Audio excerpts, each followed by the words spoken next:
Hello दोस्तों, welcome back to channel. दोस्तों, आज जब सबके लेकर आए हैं यूपी ट्रिपल एस सी के लिए 20 मोस्ट इम्पॉर्टेंट क्वेश्चन का प्रैक्टिस सेट। ठीक है दोस्तों, आप सबको बता दें कि इसमें 20 क्वेश्चन शामिल है, जिसमें से 10 क्वेश्चन थोड़ा पहले इजी होगा। मतलब पहले का जो 10 क्वेश्चन है इजी आप सब कर सकते हैं, और लास्ट का 10 क्वेश्चन ये हाई लेवल का है थोड़ा। ठीक है, तो कुल मिला के आज हम सब देखेंगे इजी और हाई दोनों। मतलब इसमें कुछ क्वेश्चन ऐसे हैं जो रिपीटेड फॉर्म में होंगे, जो आप सबको इजी लगेगा। ठीक है, और जो थोड़ा फ्रेश क्वेश्चन है वो थोड़ा आप सबको हार्ड लगेगा। दोस्तों, आप सब सबसे पहले चैनल को सब्सक्राइब कर लें, और होम पेज पर जाएंगे, वहाँ पर टेलीग्राम का लिंक होगा, आप वहाँ से जुड़ जाइए, और ये सब पीडीएफ आप सबको वहीं पर दे दिया जाता है। ठीक है, तो चलते हैं क्वेश्चन की तरफ। पहला क्वेश्चन क्या है, पोर्ट नंबर पर आधारित है।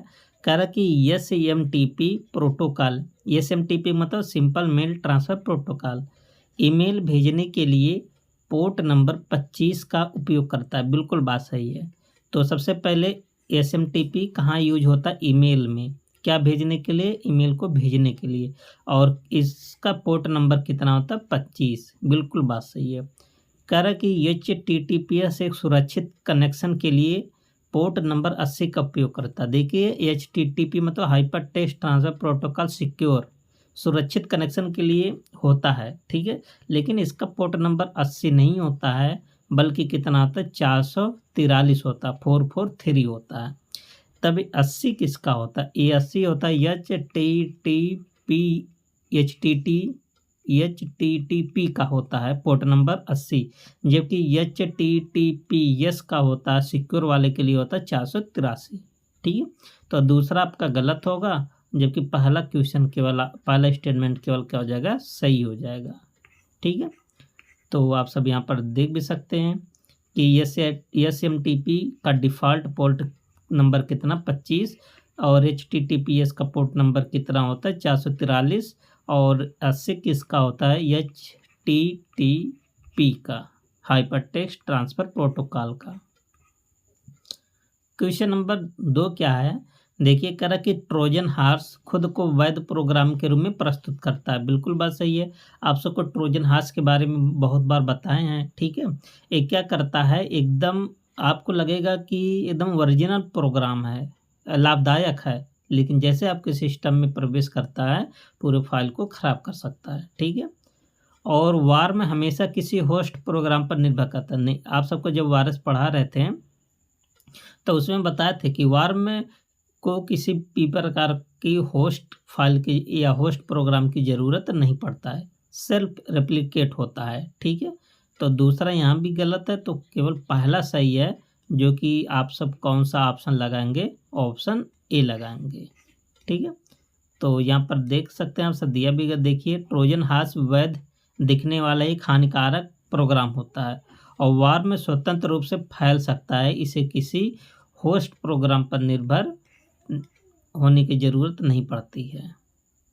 क्वेश्चन नंबर 3 कह रहा कि वर्ल्ड वाइड वेब का आविष्कार टिम बर्नर्स-ली ने किया। बिल्कुल बात सही है। ठीक है, कब हुआ था? 1989 में, 1989।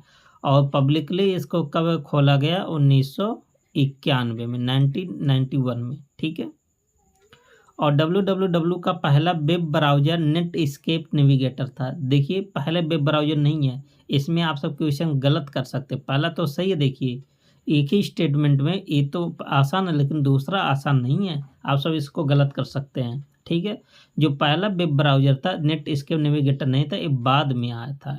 ठीक है, किसके बाद में आया था अभी आप सब देख सकते हैं। तो केवल यहाँ पे कौन सा होगा? केवल पहला सही होगा, दूसरा स्टेटमेंट गलत है। देखिए, www का खोज कौन किया? टिम बर्नर्स-ली ने 1989 में। और पहला जो वेब ब्राउज़र था वर्ल्ड वाइड वेब नेटएक्सटी कंप्यूटर पर आधारित था। ठीक है, और नेटस्केप इसके बाद में आया था। क्वेश्चन नंबर 4 मशीन लर्निंग से क्वेश्चन लिया गया है, जो कि एडवांस लेवल का क्वेश्चन यहाँ से बनता है। ठीक है, कह रहा कि मशीन लर्निंग एल्गोरिथम में डेटा से सीखते हैं और प्रेडिक्शन करते हैं, ये भी बात सही है। जितने भी मशीन लर्निंग होते हैं वो सब कहाँ से सीखते हैं, डेटा से सीखते हैं, ठीक है। तो पहला तो सही स्टेटमेंट। दूसरा देखिए, कह रहा है कि डीप लर्निंग में न्यूरल नेटवर्क का उपयोग होता है, ये भी आप सबको हम बता दिए हैं। और जो डीप लर्निंग होता है ना, मशीन लर्निंग का उन्नत रूप होता है। यहाँ पर दोनों सही है, तो कौन सा ऑप्शन आप बताएंगे, सी ऑप्शन बताएंगे, ठीक है। तो देखिए, ईएमएल का मतलब मशीन लर्निंग डेटा से सीखता है। डीप लर्निंग में आर्टिफिशियल न्यूरल नेटवर्क पर आधारित मॉडल का उपयोग होता है, ठीक है। क्वेश्चन नंबर 5 कह रहा है कि self driving driving car AI का एक उदाहरण है, बिल्कुल बात सही है, एआई का एग्जांपल है ही।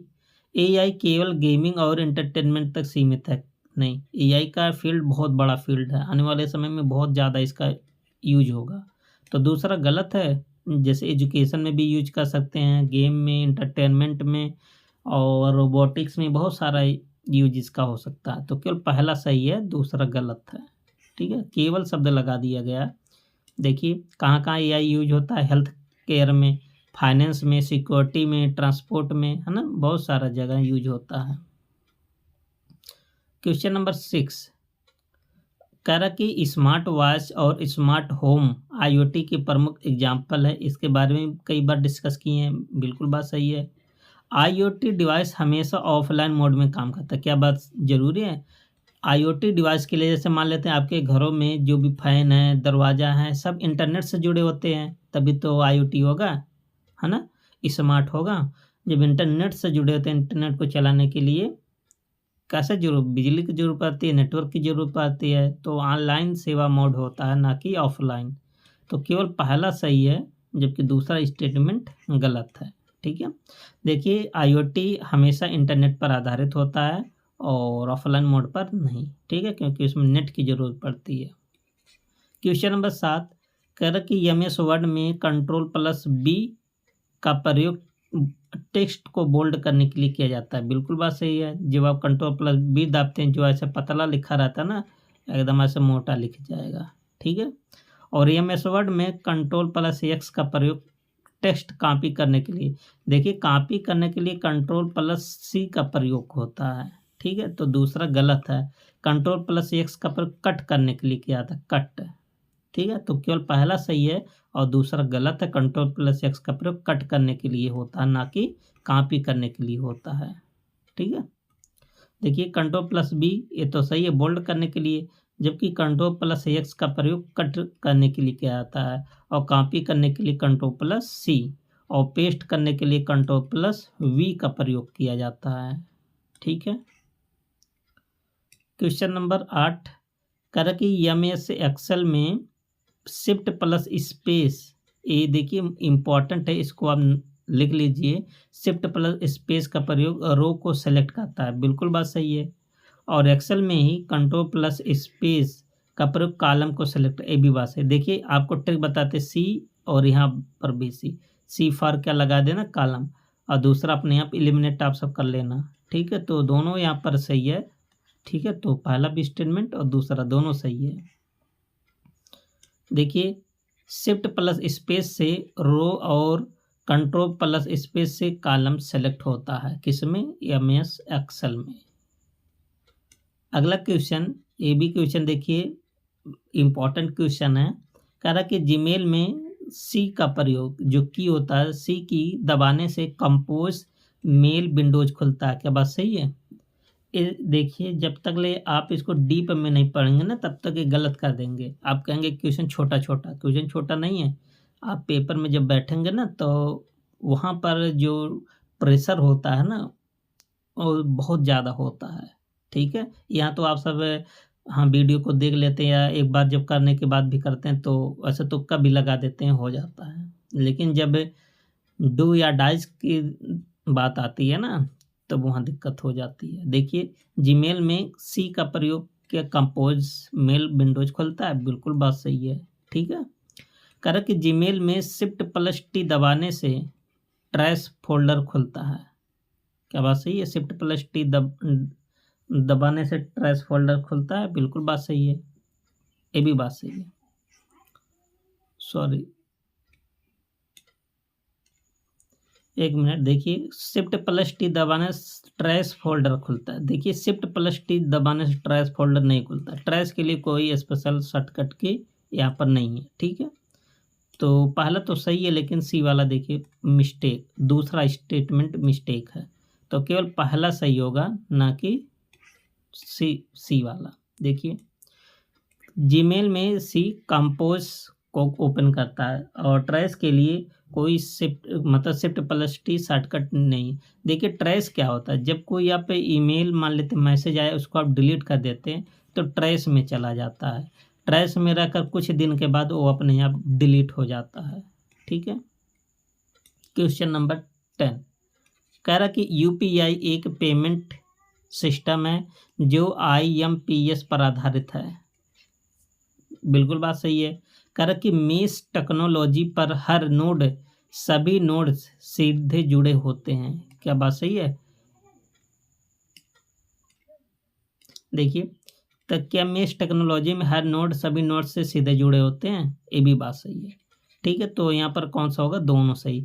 दोस्तों ये जो नोड्स टेक्नोलॉजी जो भी क्वेश्चन आप डीप में देख रहे हैं, पढ़ रहे हैं ना, आप सब चैनल के होम पेज पर जाएंगे, वहाँ पर कॉन्टैक्ट नंबर होगा, वहाँ से आप नोट्स को प्राप्त कर सकते हैं।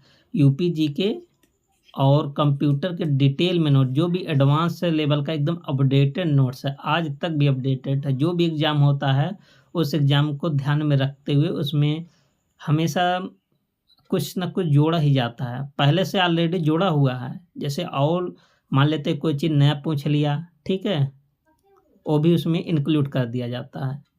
तो डिटेल में नोट्स के लिए जितना आप पढ़ेंगे नोट्स को, जैसे लगभग बहुत बड़ा नोट्स है, अभी आप सबके पास जूनियर असिस्टेंट के लिए टाइम है ना, फॉरेस्ट गार्ड का मान लीजिए लगा है, फिर भी आपके पास टाइम ही है, तो आप सब कई बार रिवीजन कर सकते हैं।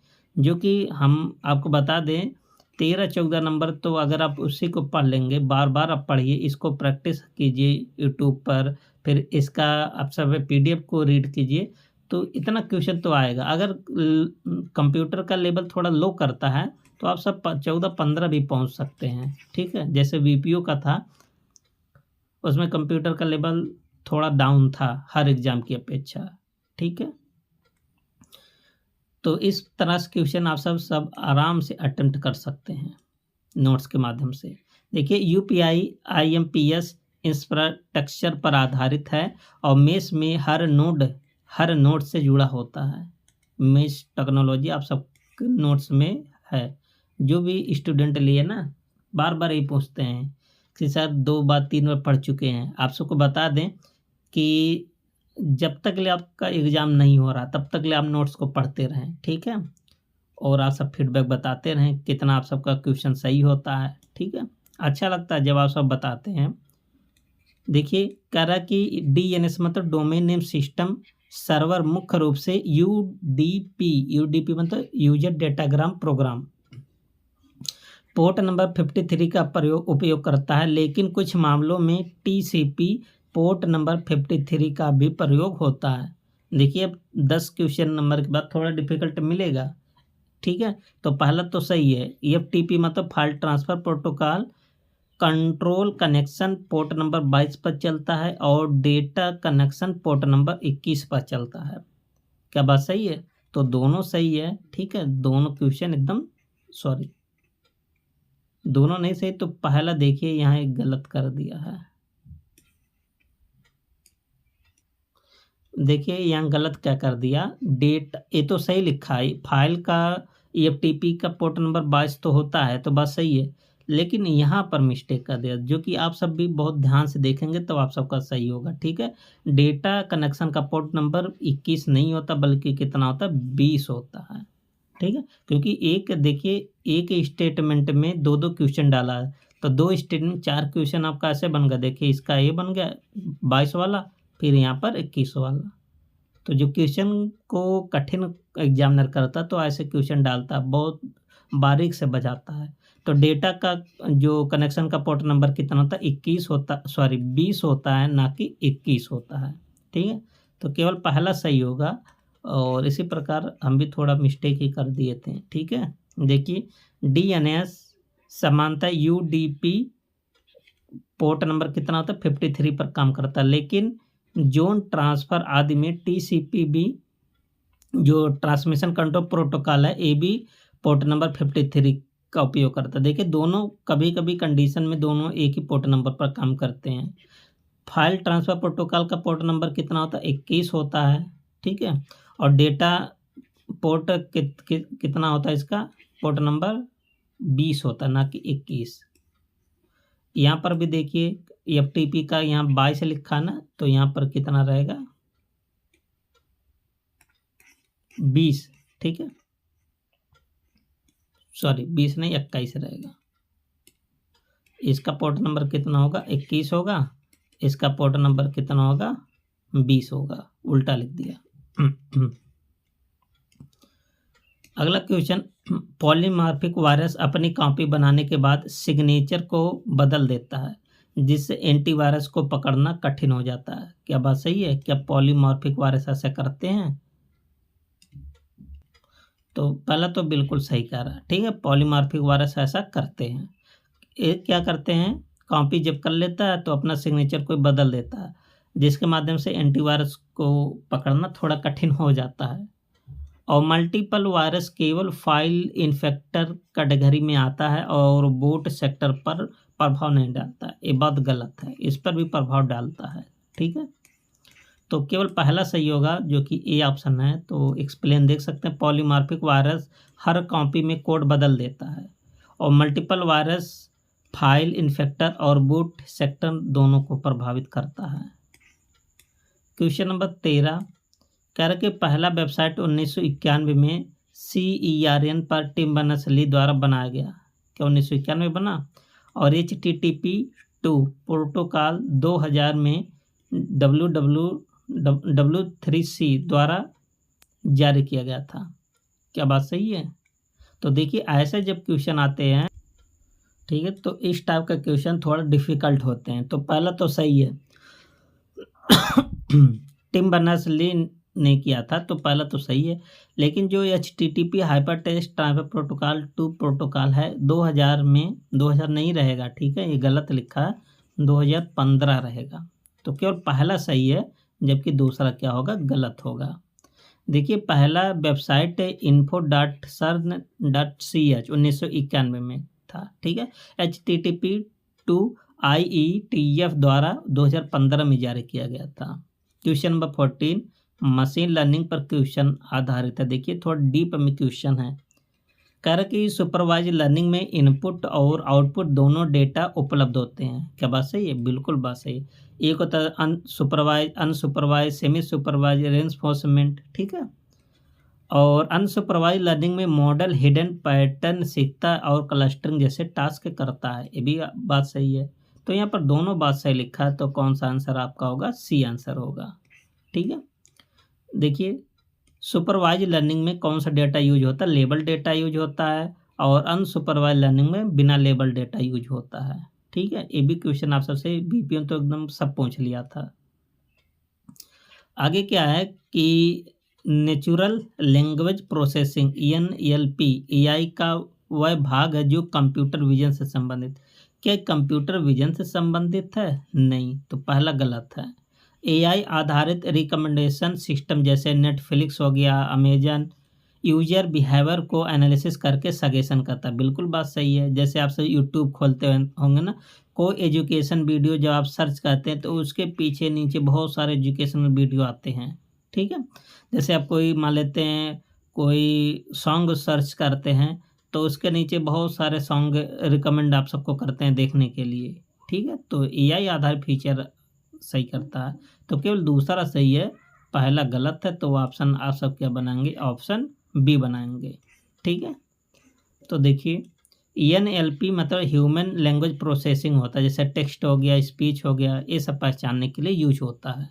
और कंप्यूटर विजन में जैसे इमेज हो गया, वीडियो ये सब एनालिसिस करता है, ठीक है। और रिकमेंडेशन सिस्टम किस पर आधारित होता है? AI आधारित।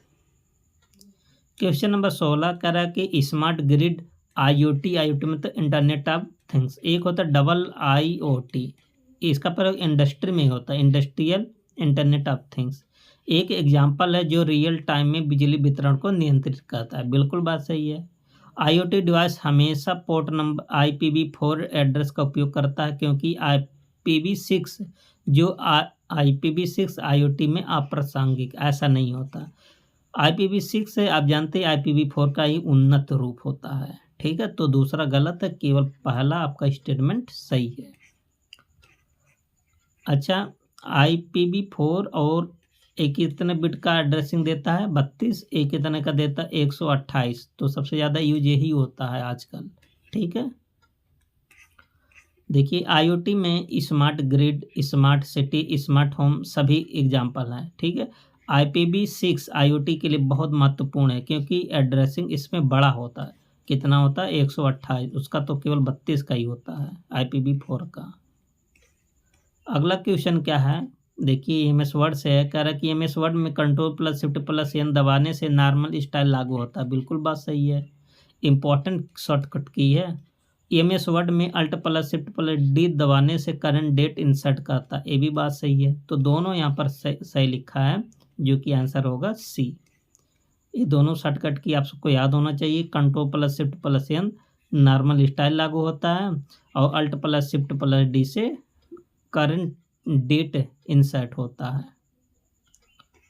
क्वेश्चन नंबर 18, देखिए एक्सेल में Shift+F11 दबाने से नया वर्कशीट ओपन होता है। बिल्कुल बात सही, ये सब इम्पोर्टेंट है, लिख लीजिए। एक्सेल में Ctrl+Shift+L दबाने से फिल्टर अप्लाई या रिमूव होता है। ये देखिए क्वेश्चन आप सबसे पूछा गया हाल के एग्जाम में 2025 वाले में। ठीक है, केवल यही पूछा था। यहाँ पर देखिए एक साथ दो क्वेश्चन तैयार आप सबका हो रहा है। तो दोनों स्टेटमेंट सही है, तो आप सब किस ऑप्शन पर जाएंगे, C ऑप्शन पर। ठीक है, देखिए Shift+11 से नया सीट आएगा, Ctrl+Shift+L से फिल्टर करने के लिए। ठीक है, क्वेश्चन नंबर 19 कह रहा है कि सर्किट स्विचिंग में डेटा को छोटे छोटे पैकेट में बांटकर भेजा जाता है। क्या सर्किट स्विचिंग में ऐसा होता है? नहीं होता है। पैकेट स्विचिंग इंटरनेट की मूल तकनीक है, जिसमें राउट डायनामिक तरीके से तय करता है। ये बात सही लिखा है, तो केवल दूसरा सही होगा और पहला स्टेटमेंट गलत है, तो हो जाएगा B ऑप्शन। आप सब यहाँ पर देख सकते हैं कि सर्किट स्विचिंग में डेडिकेटेड पाथ होता है। ठीक है, और पैकेट स्विचिंग में इंटरनेट का बेस होता है। पैकेट स्विचिंग किसका बेस होता है? इंटरनेट का। क्वेश्चन नंबर 20 जो कि लास्ट क्वेश्चन भी है। ठीक है, कह रहा कि RTGS पेमेंट सिस्टम में न्यूनतम सीमा 2 लाख रुपए होती है और सेटलमेंट रियल टाइम में होता है। बिल्कुल बात सही है। RTGS मतलब रियल टाइम ग्रॉस सेटलमेंट, इसकी सीमा कितनी है? न्यूनतम 2 लाख। और विंडोज में कर्नल यूजर इंटरफेस संभालता है, जबकि सेल हार्डवेयर रिसोर्स को डायरेक्ट कंट्रोल करता है। क्या बात सही है?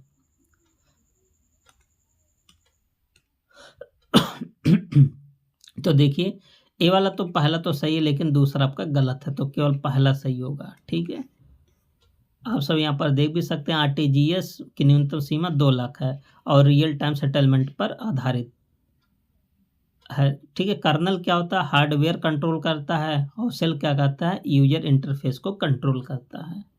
दोस्तों, ये 20 क्वेश्चन का सेट आप सबको कैसा लगा?